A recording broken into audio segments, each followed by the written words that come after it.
انہوں نے سیدھے راستے کے بجائے گمراہی کو پسند کر لیا، انہوں نے الٹا راستہ چن لیا، اللہ تعالیٰ کی نافرمانی کا راستہ، غلط راستے پر چلنا شروع کر دیا، اللہ تعالیٰ کی بات نہیں مانی۔ تو اللہ تعالیٰ فرماتے ہیں کہ انہوں نے کیا کیا پھر؟ فَأَكْثَرُوا فِيهَا الْفَسَادَ، تو انہوں نے ملکوں میں بہت زیادہ فساد کیا، دنیا میں بہت زیادہ خرابی پیدا کی، اللہ تعالیٰ کو خوب ناراض کیا انہوں نے، اللہ تعالیٰ کی بہت زیادہ نافرمانی کی۔ تو نتیجہ کیا ہوا؟ وَصَبَّ عَلَيْهِمْ رَبُّكَ صَوْتَ عَذَابٍ، کہ ان کے اوپر ان کے رب نے عذاب کا کوڑا برسا دیا، پنش کیا، ان کو شدید عذاب دیا گیا۔ اور اس عذاب کے بارے میں اللہ تعالیٰ قرآن پاک میں ہی فرماتے ہیں کہ قوم عاد اور سمود اور کنویں والے اور بھی بہت سارے لوگ جو ان کے درمیان تھے، ان سب کو ہم نے مثالیں دے کر سمجھانے کی کوشش کی، لیکن جب وہ نہ مانے تو ہم نے سب کو ہلاک کر دیا۔ اور بھی بہت ساری قومیں تھیں جو ایسے ہلاک کی گئی تھیں۔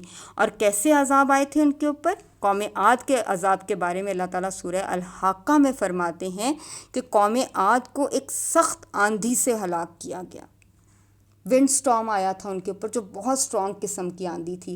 اور اس آندھی کے بارے میں مزید اللہ تعالیٰ قرآن پاک میں بتاتے ہیں کہ وہ آندھی کسی چیز کو نہیں چھوڑتی تھی، جس پر سے وہ گزرتی تھی اسے ٹوٹی ہوئی چورا چورا کی ہوئی ہڈیوں کی طرح کر دیتی تھی، پرانی ہڈیوں کی طرح۔ جب ہڈیاں پرانی ہو جاتی ہیں نا تو وہ بالکل برٹل ہو جاتی ہیں، ہاتھ لگانے سے وہ چورا بن جاتی ہیں۔ تو اللہ تعالیٰ کہتے ہیں کہ یہ جو آندھی تھی یہ اتنی سخت تھی کہ اس نے ان کو بالکل چورا چورا کر دیا تھا۔ اور تھوڑی سی دیر کے لیے بچوں آندھی چلتی ہے تو ہمارا کیا حال ہو جاتا ہے، کتنا ڈر لگتا ہے، ایسے لگتا ہے گھر اڑ جائے گا، ہر چیز اڑ جائے گی، خوف آنا شروع ہو جاتا ہے، ہم توبہ استغفار کرنے لگ جاتے ہیں۔ اور قوم عاد پر آنے والی آندھی جو تھی نا، اس کے بارے میں اللہ تعالیٰ قرآن پاک میں بتاتے ہیں کہ وہ 7 راتوں اور 8 دن 7 نائٹس اور 8 ڈیز تک کنٹینیوسلی ان کے اوپر چلتی رہی تھی۔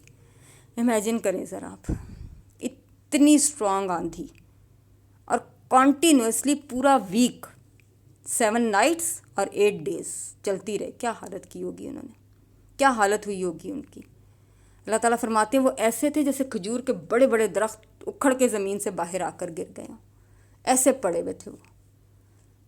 آپ سوچیں کہ کتنے ناراض تھے اللہ تعالیٰ ان سے، کتنا شدید عذاب دیا اللہ تعالیٰ نے ان کو، 1 دن نہیں، 2 دن نہیں، پورا ویک ان کے اوپر تباہی آتی رہی آتی رہی آتی رہی۔ اور دوسری طرف قوم سمود، انہوں نے بھی تو اللہ تعالیٰ کی بات نہیں مانی تھی نا، تو اللہ تعالیٰ فرماتے ہیں کہ ان کو ایک اچانک آنے والی چیخ نے پکڑ لیا۔ ایک طرف وہ قوم تھی جس کو پورا ویک عذاب ہوتا رہا، اور ایک طرف یہ قوم تھی سیکنڈ میں ختم، ایک زوردار قسم کی آواز اور سارا شہر تباہ و برباد، سب کچھ مٹی میں مل گیا۔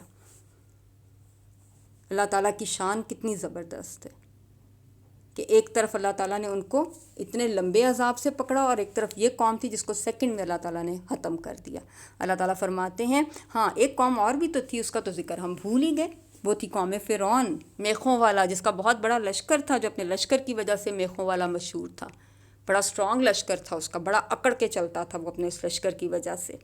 تو اللہ تعالیٰ فرماتے ہیں اس کے اس ہیوج قسم کے لشکر کو ہم نے سارے کے سارے کو سمندر میں ڈبو دیا، ایک ساتھ، 1 سیکنڈ بھی نہیں ملا ان کو اپنے آپ کو بچانے کا، ساری کی ساری طاقت ان کی دھری کی دھری رہ گئی، ختم، سیکنڈوں میں ساری کی ساری قوم تباہ ہو گئی۔ اللہ تعالیٰ فرماتے ہیں ان ربک لبالمرصاد، آپ کا رب ایسے ہی گھات میں ہے، ایسے ہی پیچھے پڑا ہوا ہے، آپ کے رب نے ایسے ہی نظر رکھی ہوئی ہے، ادھر لوگ غلط کام کرتے ہیں، ادھر اللہ تعالیٰ ان کو پکڑ لیتا ہے، ایسے ہی سخت عذاب آتے ہیں۔ پہلے ہدایت دینے کی کوشش کرتے ہیں اللہ تعالیٰ، نبیوں کو بھی بھیجتے ہیں، پیغام بھی پہنچاتے ہیں، ہدایت بھی دی جاتی ہے، لیکن جب قومیں اللہ تعالیٰ کی بات ماننے سے انکار کرتی ہیں تو پھر اللہ تعالیٰ ان کو اسی طرح تہس نہس کر دیتا ہے، ایسے ہی ان کے گھر اجاڑ کر پھینک دیے جاتے ہیں، ایسے ہی ان کے شہروں کو برباد کر دیا جاتا ہے۔ اور جب ہم ان برباد ہوئے شہروں کو دیکھتے ہیں تو کیا ہوتا ہے؟ پھر ہمیں ڈر لگتا ہے، پھر ہم سوچتے ہیں اللہ تعالیٰ ہمیں اپنی رحمت سے دور نہ کیجیے گا، اللہ پاک ہمیں ان قوموں کی طرح ہلاک نہ کیجیے گا، اللہ پاک ہم پر عذاب نہ ڈالیے گا، ہم سب کو بچا لیجیے گا، پلیز اللہ تعالیٰ ہم پر رحم کیجیے گا۔ اور ساتھ ہی ہمیں جب ڈر لگتا ہے تو ہم کیا سوچتے ہیں؟ ہم کیسے بچ سکتے ہیں؟ اللہ تعالیٰ ہمیں بھی طریقہ بتائیں کہ ہم کیسے بچ سکتے ہیں، ہم اپنے آپ کو کیسے ان چیزوں سے بچائیں گے، کس طرح اپنے آپ کو اس برائی سے بچا سکتے ہیں۔ تو بچانے کا صرف ایک ہی طریقہ ہے بچوں، کہ ہم وہ طریقہ دیکھیں کہ انہوں نے کیا کیا تھا، ہم اس چیز سے بچتے ہیں۔ تو ان کے بارے میں اللہ تعالیٰ نے فرمایا نا کہ فَأَكْثَرُ فِيهَا الْفَسَادِ، ان میں سے اکثریت نے فساد کیا تھا بہت کثرت کے ساتھ۔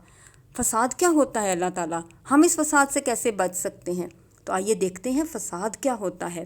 فساد ہوتا ہے بگاڑ یا خرابی۔ کھانا بہت خوبصورت سمیل ہوتی ہے کھانے کی، بڑا زبردست ٹیسٹ ہوتا ہے، بڑا زبردست شکل ہوتی ہے کھانے کی۔ جب وہ خراب ہونے لگتی ہے نا، جب اس میں بگاڑ پیدا ہو جاتا ہے، جب اس کی سمیل اچھی نہیں رہتی، جب اس کی شکل اچھی نہیں رہتی، تو اس وقت یہ کہا جاتا ہے کہ کھانے میں فساد برپا ہو گیا ہے۔ یہ فساد کھانے کو خراب کر دیتا ہے، ایک اچھی چیز کو برا بنا دیتا ہے۔ یعنی ایسی تبدیلی جو اچھی چیز کو خراب کر دے، اس کو برا کر دے، اس کو فساد کہتے ہیں۔ یہ ہے فساد کی ڈیفینیشن۔ کوئی بھی اچھا کام جو اللہ تعالیٰ نے ہمیں کہا ہے، اگر ہم اس کو صحیح طریقے سے نہیں کرتے تو ہم فساد کر رہے ہیں۔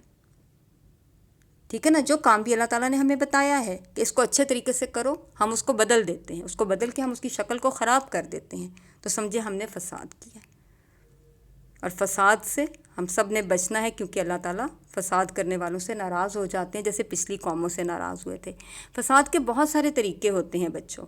مثال کے طور پر اللہ کا حکم نہ ماننا، اللہ تعالیٰ نے جو کام کرنے کا حکم دیا ہے وہ نہ کرنا، آپس میں لڑائی جھگڑا کرنا، ایک دوسرے کا حق مارنا، زبردستی دوسروں کی چیز چھین لینا، کسی اور کی چیزیں ہم نے چھین لی، خرابی پیدا کر دی نا ہم نے۔ اسی طرح سے غلط کام کرنا، کوئی بھی غلط کام اگر ہم کرتے ہیں تو ہم خرابی پیدا کر دیتے ہیں۔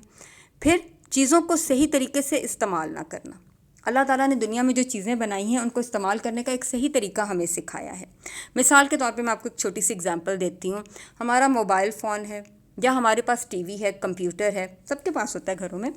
اب اللہ تعالیٰ نے اس میں ہمیں بہت ساری اچھی اچھی چیزیں بھی سکھائی ہیں، جیسے آپ دیکھیں موبائل سے آپ واٹس ایپ کے اوپر اتنی زبردست دین کی باتیں سیکھ رہے ہیں، قرآن پاک کی باتیں سیکھ رہے ہیں، اور بہت سارے اللہ تعالیٰ کے پیغامات سیکھ رہے ہیں۔ ایسے ہی ٹی وی پر بھی بہت اچھے اچھے پروگرامز آتے ہیں، کمپیوٹرز میں بھی بہت زبردست سائٹس ہوتی ہیں جہاں سے آپ یہ سب کچھ سیکھ سکتے ہیں۔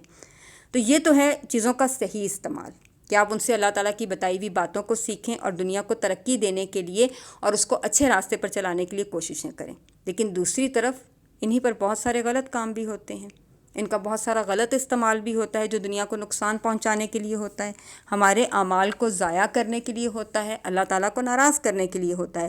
تو یہ سب فساد کے طریقے ہیں۔ پھر ایسے ہی اللہ تعالیٰ نے ہم سے کہا کہ آپس میں مل جل کر رہو، پیار محبت سے رہو، لیکن ہم لڑائی جھگڑا کرتے ہیں، دوسروں کی چیزیں ہم زبردستی چھین لیتے ہیں، تو ہم کیا کرتے ہیں؟ ہم فساد کرتے ہیں، حق ادا نہیں کرتے چیزوں کا۔ اور بھی اللہ تعالیٰ نے جو بھی اچھی اچھی باتیں ہمیں کہی ہیں ہم نہیں سنتے۔ اللہ تعالیٰ نے ہم سے کہا ہے شیطان کی بات مت مانو، تو ہم وہاں پر بھی فساد کرتے ہیں، ہم شیطان کی بات مان لیتے ہیں، خرابی پیدا کر دیتے ہیں، بگاڑ پیدا کر دیتے ہیں۔ تو اس طریقے سے فساد کے بہت سارے طریقے ہو سکتے ہیں۔ بیسک چیز کیا ہے، آپ ڈیفینیشن کو سمجھ لیں کہ فساد یہ ہے کہ کسی چیز کو ایسے چینج کر دینا کہ اس میں خرابی پیدا ہو جائے۔ تو بچوں بس اس خرابی کو پیدا کرنے سے بچنا ہے، ہر کام کو صحیح طریقے سے کرنے کی کوشش کرنی ہے، اور کس طریقے سے کرنے کی کوشش کرنی ہے؟ جس طرح سے اللہ تعالیٰ نے کرنے کا حکم دیا ہے، کیونکہ ہماری زندگی کا مقصد کیا ہے بچوں؟ اللہ تعالیٰ کو راضی کرنا، اللہ تعالیٰ کو خوش کرنا، تاکہ اللہ تعالیٰ ہم سے ہیپی ہو جائے اور ہم سے محبت کرنے لگ جائے۔ اللہ تعالیٰ ہم سے محبت کریں گے تو ہمیں دنیا میں بھی کامیاب کریں گے اور آخرت میں بھی کامیابی ملے گی۔ اور جو ہمارا مقصد ہے، جو ہمارا گول ہے، کیا؟ جنت الفردوس میں جانا، وہ تبھی پورا ہوگا۔ اور اس کے لیے فساد سے بچنا بہت ضروری ہے، کیونکہ اللہ تعالیٰ قرآن پاک میں فرماتے ہیں کہ ان اللہ لا یحب المفسدین، اللہ تعالیٰ فساد کرنے والوں سے محبت نہیں رکھتے۔ جو بھی شخص خرابی پیدا کرنے کی کوشش کرتا ہے نا، کوئی بھی خرابی، اللہ تعالیٰ اس سے محبت نہیں رکھتے۔ تو بس پھر سارے بچوں نے کانشیس ہو جانا ہے اس ویک کا کرنے کا کام۔ آپ نے یہ سوچنا ہے کہ فساد کس کس طریقے سے ہو سکتا ہے اور ہم کس کس طریقے سے فساد سے بچ سکتے ہیں۔ ٹھیک ہے، اپنی اپنی جگہ پہ سب بچوں نے یہ کام سوچنے ہیں۔ ٹھیک ہے نا، ہم سوچیں گے تبھی ہم ان چیزوں سے بچیں گے نا، اور ہم نے اپنے اللہ کو راضی کرنے کی کوشش کرنی ہے، کیونکہ اللہ تعالیٰ ہم سے راضی ہوں گے تو تبھی ہماری زندگی کامیاب ہوگی۔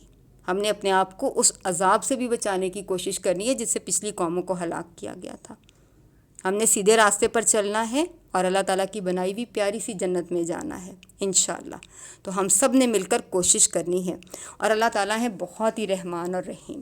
اللہ تعالیٰ نے بھی ہمیں بہت سارے طریقے سکھائے ہیں کہ ہم فساد سے کیسے بچ سکتے ہیں، لیکن بچوں پرابلم یہ ہے کہ اب ہمارا ٹائم ہو گیا ہے ختم، تو آج تو میں آپ کو وہ طریقے نہیں سمجھا سکتی۔ انشاءاللہ تعالیٰ ہم نیکسٹ ویڈیو میں پڑھیں گے کہ ہم ان فساد سے کیسے بچ سکتے ہیں، ٹھیک ہے نا؟ آپ اس وقت تک غور و فکر کیجئے، دیکھیے کہ فساد کیا کیا ہوتا ہے، ہماری ڈیلی لائف میں فساد کیسے ہو رہا ہوتا ہے، اور ہم اس سے کیسے بچ سکتے ہیں۔ اللہ تعالیٰ آپ سب کے حامی و ناصر ہوں، آمین۔ مجھے اجازت دیجئے۔ سبحانک اللہم و بحمدک، اشہد ان لا الہ الا انت، استغفرک و اتوب الیک۔ السلام علیکم ورحمۃ اللہ وبرکاتہ۔